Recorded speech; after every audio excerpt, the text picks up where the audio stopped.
Welcome to the Church Sound Podcast, part of the Repurpose Network, where kingdom culture, real life, and technology intersect. I'm your host, Prentice Thompson, and what we do, we talk to real people, pastors, leaders, engineers, tech people, manufacturers, worship leaders, all about church, technology, and provide solutions for a successful Sunday morning service. You ready? It's time to take a ride. Let's go.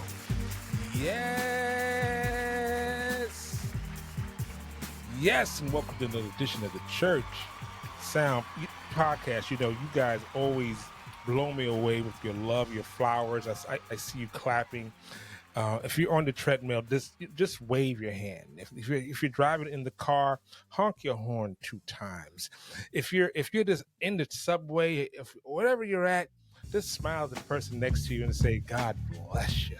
Whatever you got to do to get that good spirit across, because we got some really good stuff for you today. So today's kind of a double entendre, if you will. If those of you who are rap fans or love rhythm and blues or rapping music, you would definitely enjoy this. Today's topic is the ministry rematch. You know, rematches, you know, if you're a boxing fan, just go with me for a while. I'm going to date myself very severely. You remember Ali Frazier 1? No, probably not. Ali Frazier 2, 3. How about, you know, we can go current. We can go Floyd Mayweather. We can go current. But, you know, the thing about rematches is this. You heard the term that styles make fights. I know you heard this term. It means that 2 well-matched styles equal very good entertainment because it's tactical battle. A rematch only occurs if boxers who have fought each other in a previous fight are rematching for a certain probable thing that probably would occur, would not occur, but the interest of it, because of the outcome of the previous match, gains interest with the viewer or the fan. This is kind of a double entendre. Because returning to the show as a special guest is the rematch of the rematch. Ladies and gentlemen, boys and girls, cats and dogs of the waves, please welcome back to the Church Sound Podcast, Caleb Windley. Hey, what's going on, y'all? How y'all doing? Yeah, double, yeah. Back in the seat again. Yeah. Back in the seat again. Yeah, so man. Those of you who are day one listeners, you familiar with his voice, all of our new subscribers, you probably, if you went back to listen to him. But the thing about this is that when you have someone who's your real brother, yeah, it don't matter, you know, what happened. It only matters that we brothers. And that's right. And that was the whole thing, was that we just gonna be brothers regardless. Yeah. And being each other's corner, being each other's corner regardless. So that was the whole thing. So welcome back, brother. Good to see you on the other side right there. You looking kind of cool, you know what I'm saying? Man. Yeah. Got new headphones. Got new headphones. Yeah. Got new headphones. New headphones. I had a birthday come up, so you know what I'm saying. Somebody blessed me. It worked out. You know, I ain't spending $700 on no headphones. Oh, yeah. Dude, really. When the brother was like, "I want to bless you," I was like, "Yeah, you blessed me. I'll take that. I'll take that." That is super dope. You look at it this way, because ministry is a marathon, man. Ministry is a marathon. It is a marathon. Yeah. And sometimes we can look at the Sabbath in a kind of different ways, but sometimes in life it's a Selah. Yeah. Sometimes it's like a yeah, man. Yeah, for sure. So, absolutely. So my first question is, when did you realize it was time to go? I think it was right around. I think it's been about almost 3 years now, and so like 3 years ago, I was working at the ministry. Not only was I doing ministry for lack of a word, full time. I was actually working for the church, and I just I don't, sometimes you can get a seed of offense. I What didn't was I don't what I was don't what was the ministry you were working in? I was doing pretty much, I was a creative director for we could say the church, right?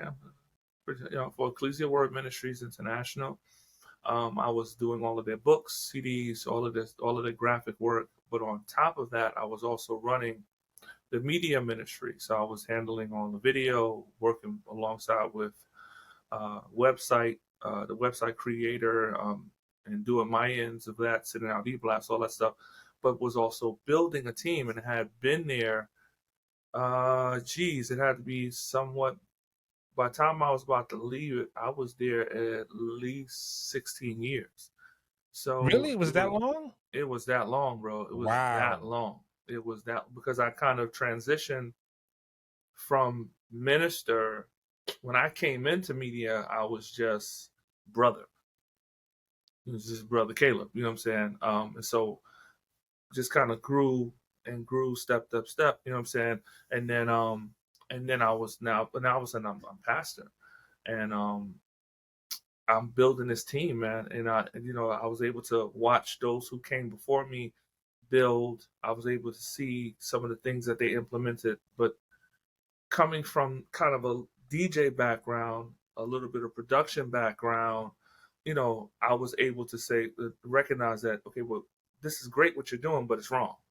Hmm. You guys have never done this. How can you do sound when you don't even know what sound sounds like outside of this building? You know what Right. I'm saying? We're guest working. That's pretty much what we was doing. So I was getting them together to go out and do stuff and just kind of get themselves exposed. And I think after a while, what I began to realize is that I was burnt out, bro. I was Mm. burnt. I was burnt because I was the leader that never said no.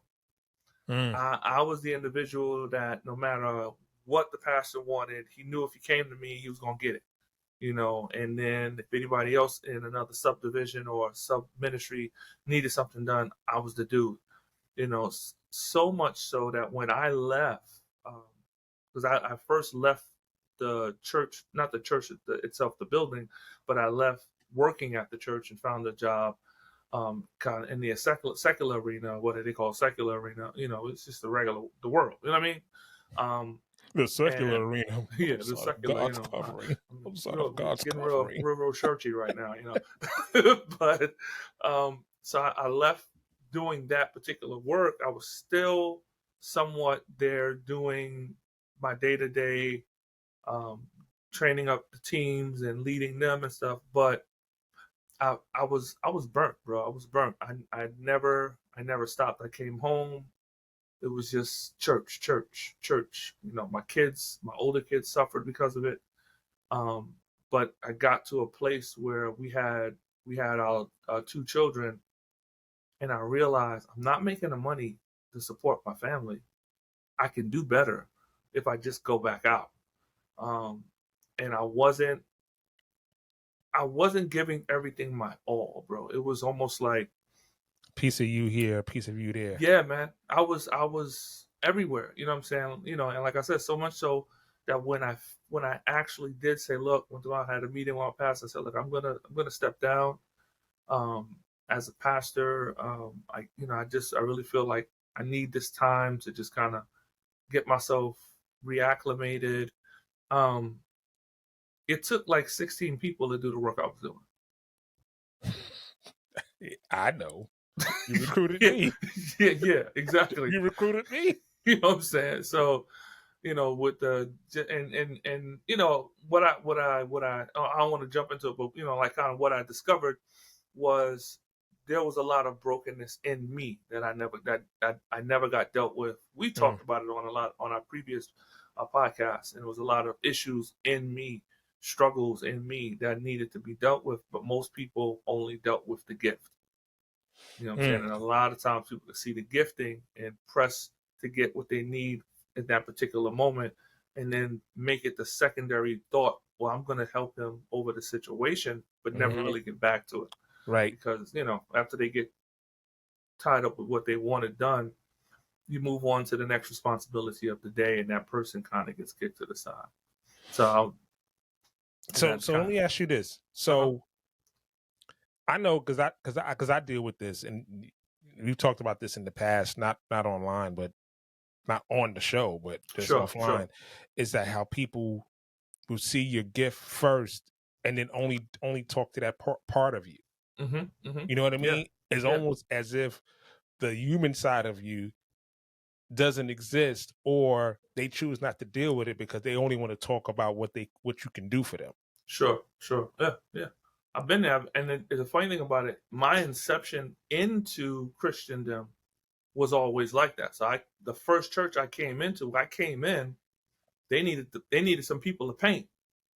They just got a new building. They needed some, so they grabbed me up, grabbed some other people up, and that was the inception of me being brought into the ministry. Wow. I was painting, I was doing sheetrock and stuff I never did. You know what I'm saying? But there was a need, and sometimes, as leaders, we can serve the need over the need of the person. Right. The person is broken. The person needs help. The person needs formation. But right now, I'm trying to form a ministry. Right now, we're trying to push this vision. You know what I'm saying? We're trying to prepare for the next conference. We got all these other things. Oh, you're ironing shirts, like one of the two. Ironing shirts and traveling and all this other stuff and making books and not making no money from it. It's all of it. You know what I'm saying? That can be one of the things I really recognized through my time as I spent time healing is that the church is one of the biggest, not all churches, but some churches can be the biggest place of where you build narcissists and narcissism, because those men hear from God and are looked upon as the only answer that people get, that they can only go to him and get the answer. It's almost like the Catholic stuff. Wow. But but a lot of times the people that are really in the trenches doing the work are the ones that are really wounded. They're the ones that they're there when the building opens up and they're at closing the building, and nobody deals with them in their personal issues. You know what I'm saying? There's been some stuff. There's been some people that have, but for the most part, the level of what I was dealing with was never addressed. Never addressed. You think people are aware, or just chose not to because you were not going to, you were doing it? Yeah. I think that it can be a bit of both. I think that if I'm a leader that is mindful, like I'm not going to put it on any leader to say, oh, none of them looked out, because some did. Some pulled me to the side, but I noticed those that didn't need something from me were the ones that made the most impact. Or in those moments in time, they didn't need anything from me, so then I got the greatest part of them.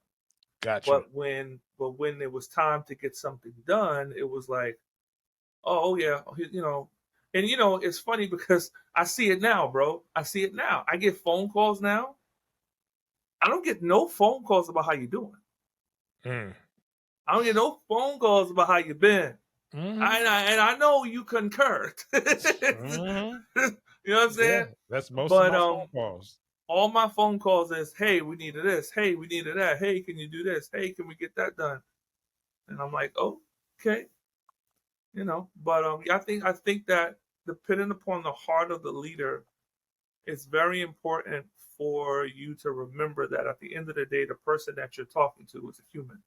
You know what I'm saying? They're human beings. They got needs, and they got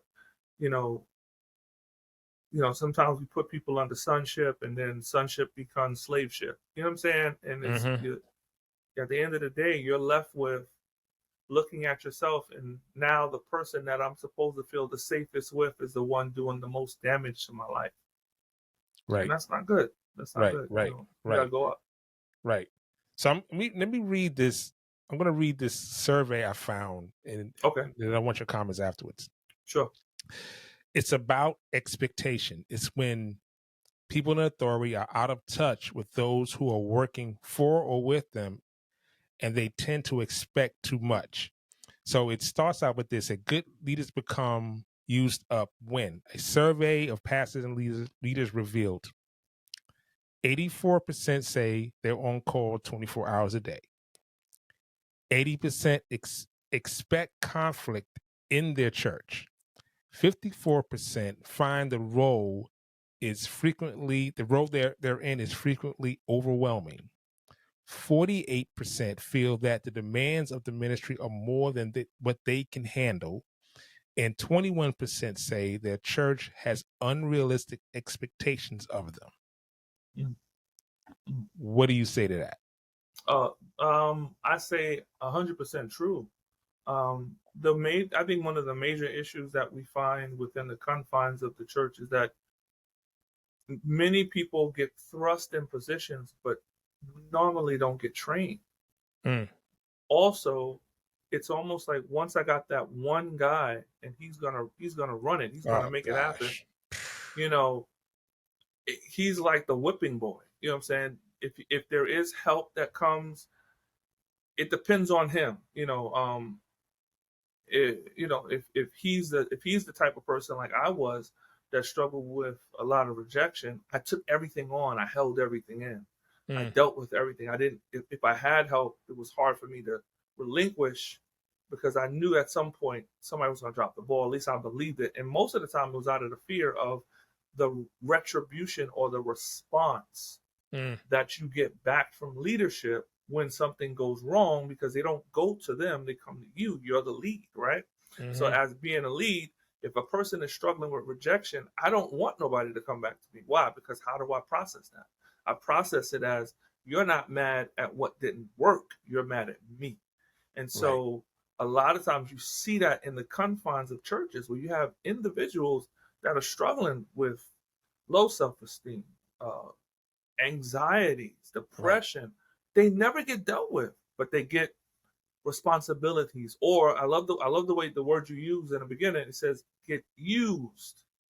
You get used. And sometimes getting used makes you feel good because somebody's they're putting their eyes on you. But at the end of the day, the recompense, what comes after it, it doesn't add up. And so a lot of people walk away going, "Dag, man, this is rough. This is hard." And when it gets hot, when it gets tight, you getting yelled at from the pulpit. You getting some people. I've heard stories. Some people throw stuff. You know what I'm saying? It's just like I said, we gotta do better in this area, because there are a lot of men and women that are suffering in the pews so that you can have a great performance, or you can have a great moment of ministry, or moment of reflection, or you go out, you have a great conference, and you got all these other things. But that person, at the end of the day, they leave. And like, I got a boy that I grew up with, bro. One day we're gonna connect with him. He was so broken. Like, he brought me in. He was one of the people that kind of really taught me a lot more about production. But I mean, the pastors in that ministry, they dogged him, bro. I mean, they literally, to his face, "No, you can't. No, you did that." But I'm giving him, my equipment is in the front of the building. "Oh, well, no, we're gonna use it for our conference." "Well, can I get paid for it?" "No payment, no nothing." And then just harsh treatment from those that are part of the clique, and part of the crew. You know what I'm saying? Those are the people that have been kind of they're the comfortable ones. They sound like us, they feel like us, but you, on the other hand, you don't. And so I see him now. He's in a bad place. You know what I'm saying? When it comes to church. The crazy thing is that, so the church that I'm at now, totally different from any place I've ever been in my life, right? And I'm a TD there, and when things go sideways, the response is not what I'm used to. Give you a great example. So I was doing a live stream, and for a concert, it was an orchestral concert. Guy flew in town, and we were to live stream to his live stream to his Facebook and to our YouTube channel, right? So I thought I set it up right because this is the first time I dealt with it in that regard. So I set it up all week, got it running, got in the back door, blah blah blah blah. And then when it came to launch the show, I realized that I was on his wrong page. I wasn't in the page settings. Right. Right. Okay. So I couldn't launch it, even though I could see it. I couldn't launch it. And then on our setup, I didn't realize. I just learned this. I didn't realize I had to assign it to the YouTube channel. I thought it was just automatic. Oh yeah. I didn't know that. Right. So luckily, what I always do, I always record. Like I always record on the encoder or I record on the hyperdeck. One of the two, it's getting recorded. Mm-hmm. Film crew there, everyone's there. I'm like distraught because you know me, I hate making mistakes. Yeah. Like if you want to see me hang myself, watch me make a mistake. Yeah. And I've never felt so low at the same time, appreciated at the same time. Because the workers, the people that were there working the PowerPoint, working doing the switcher, the camera crew, they saw how hard I was working to make everything work. Right. And I remember one brother who was mixing a lot. He just put his hand on my shoulder. I knew he was praying for me. Right. Like I knew he was praying for me. And at the end of the event, the worship pastor, he said, "What happened?" I said, I said, "Yo, I'm sorry. I screwed up. It's something I just didn't understand." He said, "Well, did you record it?" I was like, "Yeah." He said, "All right, listen, edit it, send it out." That's good. Now, take that parallel to what we come from, right? Oh, yeah. Right? Yep. Imagine that conversation. Yeah, no, I don't want to imagine that conversation. Right, exactly. So my takeaway was this. Sometimes it's cultural. Yeah. Sometimes it's how you deal with conflict. And sometimes it's how you were taught to deal with conflict in church. Right. We're dealing with the spirit of excellence, and everything has to be this thing, of correction. Yeah. But humility, like even I was watching Sports Center today, and I know you don't follow sports, so I do more now that I met you. Well, there was a playoff game the other day, and the Heat beat the Bucks. Okay. You're like, who are they? No, what state do they come from? I'm telling you, you have inundated me, and I've been fire baptized. I actually watched the Super Bowl. What? Me and my wife sat there and watched my shot. The ice. But anyway, yo, man, yeah, for sure. Yep. So it's got. So the reporter was asking Giannis Antetokounmpo, his the star of the Bucks, because they had the best record, right? Okay. This season, they got bumped out in the first round by the 8th seed. Wow. Jimmy Butler had an amazing first round, ridiculous, like wore them jokers completely out. And they asked the reporter asked him, he said, "Do you consider this season a failure?" And he said, which is so on point, kind of what we're saying. It's like, he said, it's not a failure because we're working towards something. Right. Where we learned from this. Right. So we learned. So this is what things we have to correct. During that whole time, what I learned exactly what not to do. I learned what to do. I learned how to adjust. I learned parts of the program that I didn't know before. Yeah. Because you know what? Because that ain't never going to happen again. Because I learned. So you never lose. You only learn. Yeah. But if you only look at losing, then that's when this whole nasty, churchy, Yeah. attitude comes by because there's no humility, like as if you never made a mistake before, as Right. if you never bumped your head, Right. as if like you could shoot a free throw from the free throw line, but no one shoots 100%. Mm-hmm. Right. You know, it's funny, bro, because you know, growing being part of this ministry, there's been a lot of we've made a lot of transitions. So there was a time in which when issues or when things went wrong years ago, it was very bad. I mean, it was very bad, you know, and it wasn't like maybe yelling and screaming, but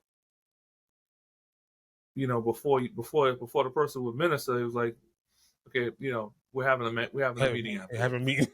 You know what that is. You already know what that is, you know, and everybody's looking at the leader at that particular moment and saying, praying for you, bro. You know, yeah, we made the mistake, but you about to get chewed out. And we can call it growth, or we can call it it help, you know, things that help you grow and mature, right, and to make you a better person. Which, in if I take the opportunity to look at it for what it is, and I grab hold of those jewels like you did, and are able to say, yeah, I'll never do this again. I'll never make that mistake again. Da da da da. But sometimes it can be so personal that you walk away scarred. right. You know what I'm saying? And so, yes, we had a technical issue, but you made it personal. You know, well, you know, what did you pray? Oh, and it's like it becomes. Did you do all of the spiritual things? And we went through the spiritual list. Did you know? Your Are you focus is off. serious? Yeah, this is off. Yeah, that is off. Bro. It happens every day, and Wow. you know, like leader, like the head, like leaders. You know what I'm saying? So you have sub parts of the ministry where people are the exact same. They carry that same Spirit. that spirit to like want to destroy, maybe not destroy, but they don't set out with the right wording or the right heart to let a person know, okay, look, drop the ball, you know, but we can move on from here. We will move on from here, but let's work not to make this happen again. You don't Right. get sometimes you don't get that, or when you get it, it's too late because Yeah. you've already gone through the gambit of Right. getting talked down to, getting demeaned, um, being demoralized, being made to feel like how your parents made you feel, or whoever that person was. Right. You go through all of that. You've been there, and now here it comes. The person is growing. They're becoming different. They no longer deal in anger, right? And now it's a kinder, gentler pastor. And then you like, wait a minute, but you still haven't dealt with the fact that you know what I'm saying? Now I'm supposed to just transition. Well, you transition, but how about somebody helping me transition from the place of where I'm at to the place Right. where I need to be? And Right. that's something that kind of gets lost in the sauce, and a lot of people can be stuck in those places. You know what I'm saying? From just old wounds, man. Right. So let me ask you this. So when you officially removed yourself from the position, right? Positions, Mm-hmm. plural. Yeah. What was that first Sunday like for you? Um, a sigh of relief. Mm. Sincerely, and it's funny. You know, like they'll tell you, if you lose a leg or an arm, you still feel like it's there. Mm. And so it kind of it, and in as much as I was in a posture of, okay, I'm just gonna relax, I'm gonna enjoy this time, I'm gonna spend some time with my kids, da da da da da. There's still that urgency, that jump, that feeling. It's almost like going through PTSD. It's like I'm in a relaxed position, but I'm still feeling that I got to get to church. I got to go do this. Right. Man, what's happening here? What's happening there? Muscle, mind, memory. Right. It's almost like it's hard for you. Like you could sit down, like for me, I can lay down in the bed and say, okay, I'm relaxing. But in my mind is doing 25 different things because that's what it's used to doing. And it's doing a lot of that out of fear, a lot of that out of I don't want to be rejected. I don't want to be hurt. I don't want to drop the ball. I don't want to let my team down. I don't want to let the passer down. But a lot of times when you operate like that, and what I've really learned is that you don't operate out of I don't want to let God down. You got that whole list of all those other individuals, and then, I want to keep this excellent for the Lord. And sometimes he's the last person on the list. Right. Because initially, because of what you've been going through, he's been the last person on the list. Yeah. So that first day was like, wow, okay, this is what this feels like. But I'm still. So how did you deal with? Okay, so you stepped down from this position, but people are still asking you questions. Oh yeah. So how was that? Because I could imagine like this, like the following Sunday, or I think it was like 2 or 3. I think it was 2 Sundays or something like that went by. Yeah. And I know people want to come up to you and ask you questions. Yeah. About what about this? What about that? How about this? Are we doing this? How come this? How come this happened? How did you deal with that? It's funny. It was twofold. It was the individuals that wanted to come to you, but stopped themselves, or was stopped because there was an edict or something that was said to say, hey, he's not doing this. We got these individuals doing this now, so go to them. But then there were just the people that I built relationships with. And now, because nothing was said about what happened or what my decision to do what I did, that people get in their minds. Oh, well, he must have did it. Oh, he must have did that. Oh, what about his wife? Oh, poor woman. Oh, da da da. You know what I'm saying? The rumor mill. Oh yeah. So he got sat down because this probably happened, that probably happened.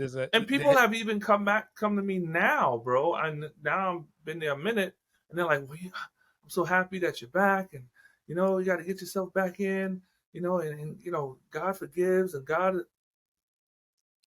But well, who said that God needed to forgive me? I needed healing. That's what I needed. And so now I find myself telling that story, saying, okay, I didn't go out doing anything wrong. Now, I may have made some mistakes, but that's life.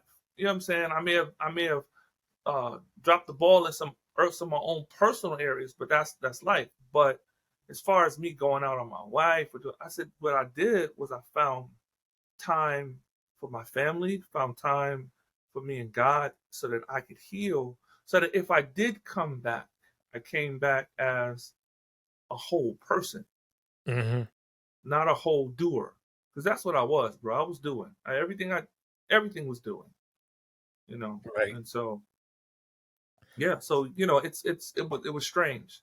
It's still kind of strange. It's still people are like, well, oh, I've been praying for you, brother. Oh, what are you praying for? So, can we converse about what you're praying for? Because I want to make sure you're praying in the right direction. Because sin. Sin is sin. Sin is rampant. Yeah. It's rampant. So in the innards. Yeah. In the innards. Yeah. They run deep in you. I know your mama. I know your mama and your dad. I know your bloodline. Yeah. You ran out of deliverance. I got the war slippery out here, slippery. Watch your step. Yeah, it was, and I think the flip of it too was not being, some people calling you the title, and some people who are in leadership, higher level leadership, not calling you the title, and then others in higher level still calling you the title, because they recognize that you're not in this position, you're not this person because of the man of God, but you do because this man of God saw something God said to him. But then you got the other. It was so weird, bro. It was so weird. It was one of the weirdest things I've ever had to go through. I'll be honest with you. So how did your family respond to you being able to sit in service? Like, what was that like? I think it was strange. I think it was real, especially for Caleb, because Caleb was so used to daddy coming to church or daddy going to church, and I don't see daddy again until the end of service. You know what I'm saying? And I wasn't at those moments in time. I wasn't like coming out and hey, what you doing? Giving hugs. And I was so inundated with da da da da da. Okay, we got to put this fire out. We got to da da da. So there never was a moment where I really was building with him until after the service, and then it was evening service. So it was like, which is a whole other conversation that we will not dive into. Yeah, because you know how I feel about that. But anyway, I know. That's with my NFL and NBA ministry. That's not happening.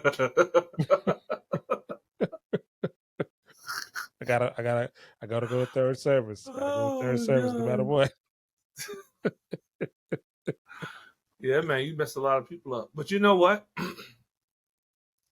what I thank God for you, because you let me know in a lot of senses that it was the step that I was taking. I had to think about myself, and I had to be balanced.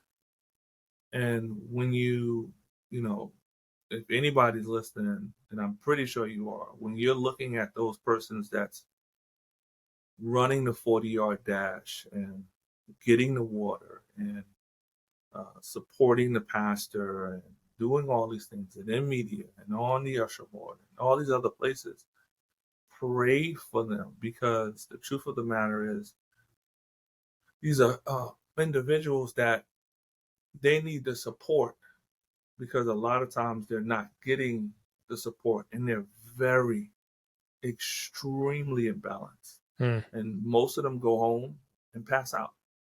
Most of them lose their husbands, their wives. Most of them, their struggles in their families. There's certain things that, okay, well, we're going to have friends and family. They tell your whole family come. When I'm here 7 days a week. How can I tell my family now to come to the church that took me away from them? Wow, that's good. You know what I'm saying? So we have to be, there has to be a balance where I think what happens with most of us is until we get unplugged from the matrix, we will never become the disruptor that that God is calling for us to be. And I think that's for me, that's the greatest gift that this has given me, to the point where I can go back and sit in media and help them with certain things. And then when I'm done, I get up and I leave, because I got a family, because I got responsibilities, because I got a business. You know what I'm saying? Yeah. Yeah, but you know what the crazy thing is, that that's not crazy. I would probably say understanding what balance is. You know what I mean? Because sometimes you don't understand what balance is. Right. You're imbalanced, right? But you believe you're balanced because you're serving. Right. See what I'm saying? Right. You believe you're balanced because you're serving, and you don't realize that there's other areas of your life that are falling apart. But you praying and you're seeking the Lord, and you're in the house all the time, and but you don't realize it until you let that part of it go, and you just say, "What? How come they acting like this? How come it's because you've been so imbalanced that everyone's kind of got used to you walking sideways." Right. So now the whole house is walking sideways. Right. And everybody's mindset is sideways because you sideways. Yeah. Because you put this ahead of, and at that time, now things become balanced, and you start to see clearly. And then this happens. Right. Then you start to recognize you're in balance, and then you say to yourself, I say for myself, we can't do that again. Yeah. Right? That's one Yeah. thing. And then what happens is you start setting boundaries with everybody. Yeah. Yeah. And it kind of happens immediately, but it kind of it doesn't even happen over time. It's like, oh, it's like the little kid was like, oh, the stove hot, Mm-hmm. hot, hot, Right. hot, Right. hot, hot, Yeah. hot. Yeah. You start realizing that ain't good. And that ain't Right. good. And you start talking to different people, you seeing their perspectives, like, really, you thought that way? Or that's what you thought? And you start to realize that you didn't even realize you was out of sync. Yeah. Yeah. Like you say, you Completely was out of plugged to pocket. the matrix. You was plugged to the matrix so much, and you couldn't see the hand in front of your face. Nope. I had 16 phones ringing around me and not knowing which one to pick up and not knowing which way to go. But Right. I tried to meet every single need. Right. That don't make sense. Right. So yeah. So inside of that, so this is why I want to talk to you. This is why I want to talk. Take a sip of my colored drink here. His colored drink. His libation, y'all. Libation. My libation. This is water. How? How? Sure, it's water. How? I've been to your house. Sure, it's water. How? Did it come that after freedom, give me free, give me free, give him a free, that you return, but not as the leader, but you return, period. Right. How and why? So, like I said earlier, me and my wife was in service. We had the kids. We had Josh sitting next to us. And so while the man of God is ministering, like when I was coming months prior to that, I was still struggling. I was still being triggered either by people, by him, situations, circumstances, stuff that I had never really dealt with. And one particular Sunday, I go there, and I've been, at that point, I'm asking God, God, I don't want, if this is where I'm going to go, and my wife's not leaving, okay, I need to be able to grow here. I can't be here and not grow. Okay, so I want to grow. And while I'm in the service is about to end, and Holy Spirit speaks to me, says, okay, I need you to plug yourself back in and be a helper. You got to serve. You can't just be part of this. The part of the problem is you're not serving. So I'm like, oh, really? Okay. So I'm telling my wife, and she's like, oh, okay, whatever. He's like, okay, well, you say so. I said, okay, fine.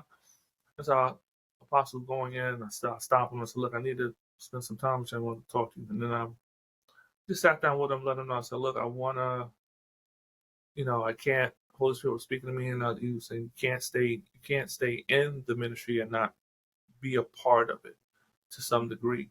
I said, so I would like to possibly maybe join back, help out with media, and then we'll see where it goes from there. And he said, okay, we'll talk. And I was like, okay, we'll talk. You know what I'm saying?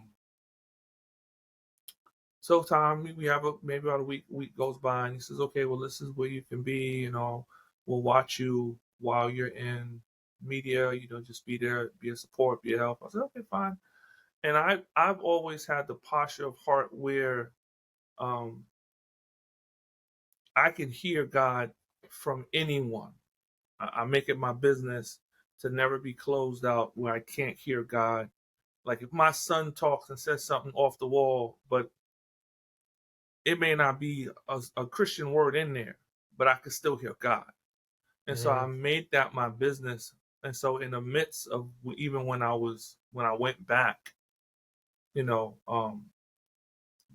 like maybe 2 weeks after I went back, one of the young ladies that she actually came back to the ministry too.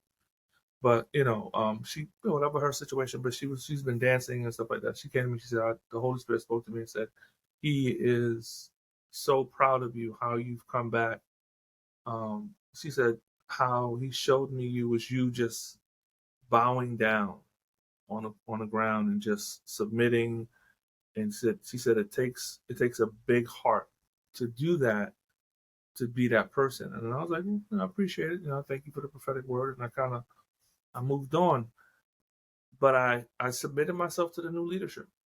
And it's funny because these are the same leaders that I raised up. You know what I'm saying? These are the people I raised up. And now I'm like, hey, what you need me to do? Da da da da. Put me on schedule. Bang bang bang. What But I was their think reception like? Because that's a different it was dynamic weird. It was based on the so. But person. this is the thing. This is how it works within the context of that particular house. There are meetings and conversations that take place without you. So things are being set in order without you, and then when you come in, it's like, okay, hey, we're happy to see you back. Hey, and I'm like, okay, so who's? I didn't say I was. I didn't tell y'all I was coming back. I told him, and now and so I guess he prepared them, and so when I came back, it was just like, okay, so you guys are kind of happy I'm here, but that's kind of how it went. It was weird though. It was kind of strange because it's like, okay, well, we never had a conversation. I thought, well, I can sit down and see what they want and da, da, da. So when I came back, I more dealt with. At the time when I came back, it was right after what was during. They was putting in TVs and all the other. They was doing the upgrades, and so I helped a little bit for some of that work, and then I was full-fledged back in on schedule. My name was on the roster, and with the way my bank account goes, let me stop. So, I see it in my checking.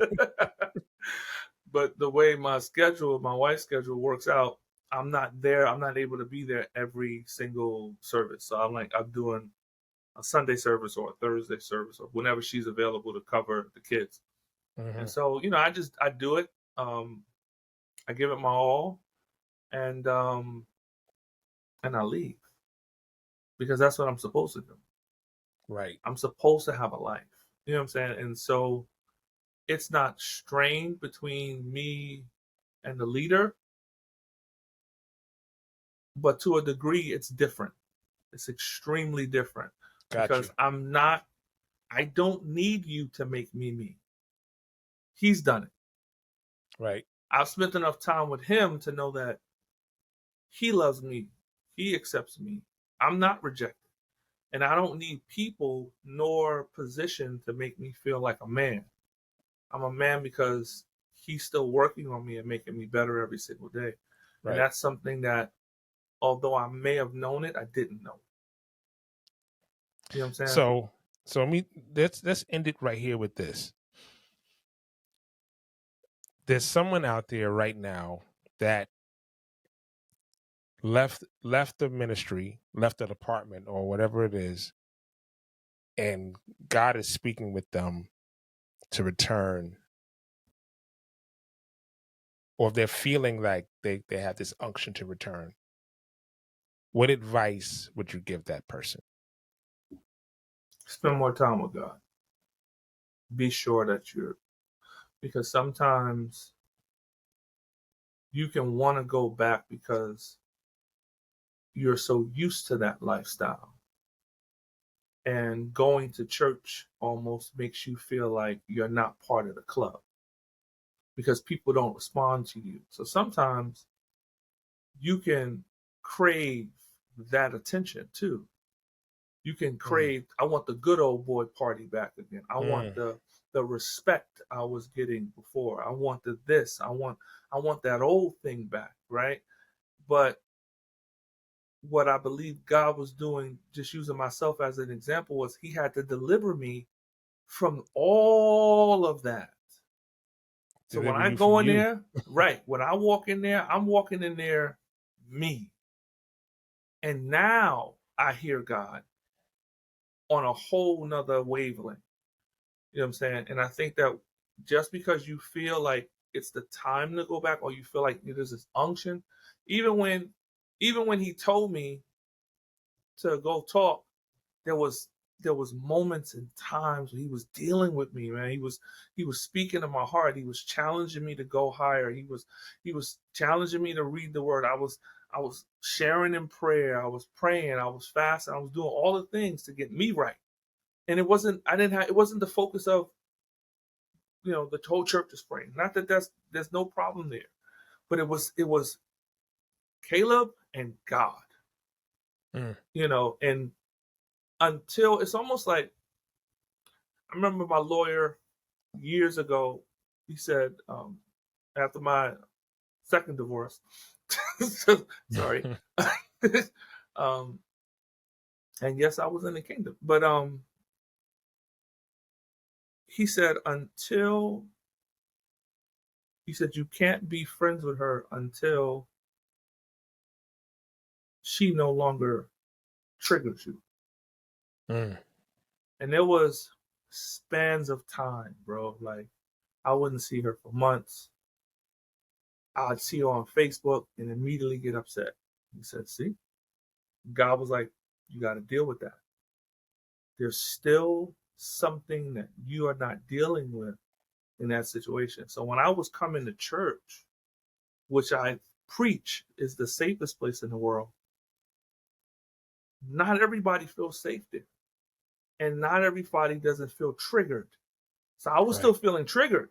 So it was until I was able to walk, and I was coming home and I said, honey, did you feel? And she was like, no, you bugging. I'm like, I'm not bugging. It's just, I guess my walk there was different. But then there was still that, I want that thing back. I want this back. So you got to make sure that it's God.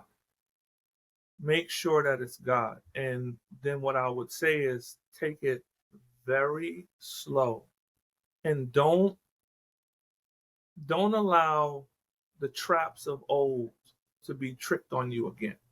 It doesn't mean that you don't love your leader, or you don't love a specific area of ministry. You don't love it.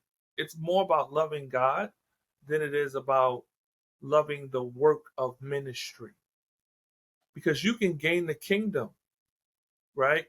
Talking about man's kingdom, and miss God. And that's the saddest place to be. And so I made a decision. I'm not going to miss God for making somebody else's kingdom grow. And I've had conversations with other brothers, bro. Like I told you, I'm a disruptor now. I'm telling you, bro, you told me that you was going to do this. Did you start that yet? Yo, that's the word of the Lord for me. I was like, all right, man, make sure you do it, because you can be here and never move forward. Yep. And that's not God. So just make sure it's God.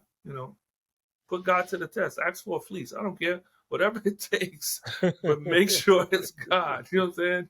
And not a fleece coat, but just make sure it's God. Because at the end of the day, when you go back in there, if you're still being triggered, then you're back in the fire again. Right. And that's not good. Ladies and gentlemen, boys and girls, cats and dogs of all ages, I'd like to thank my brother Caleb for joining us. But before we get out of here,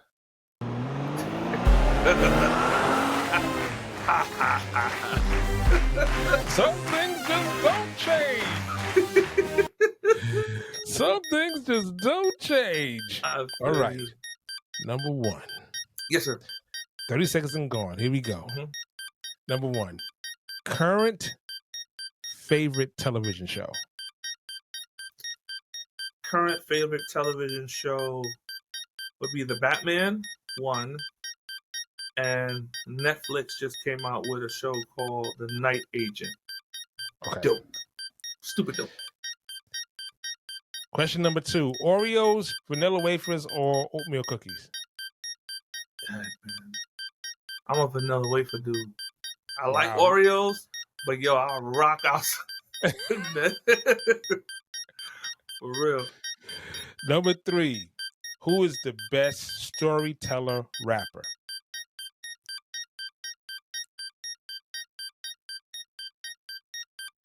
I want to say Slick Rick. But there is something about KRS-One that he could take you through an entire story that you could believe, you could see. You see yourself with the cops at your back. You see it. You know what I'm saying? You feel it. So I would have to say KRS-One. Number 4, exercise you hate the most. Crunches.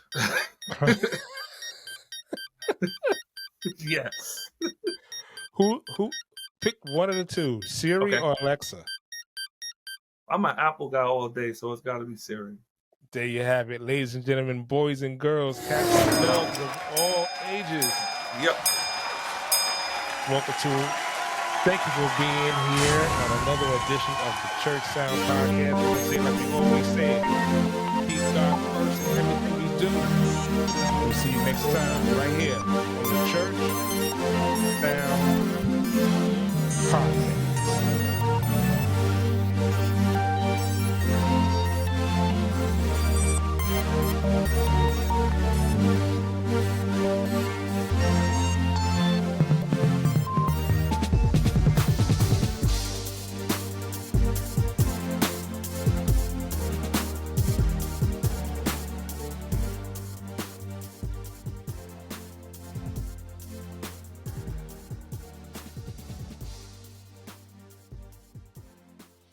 Good show, bro. Dope, bro.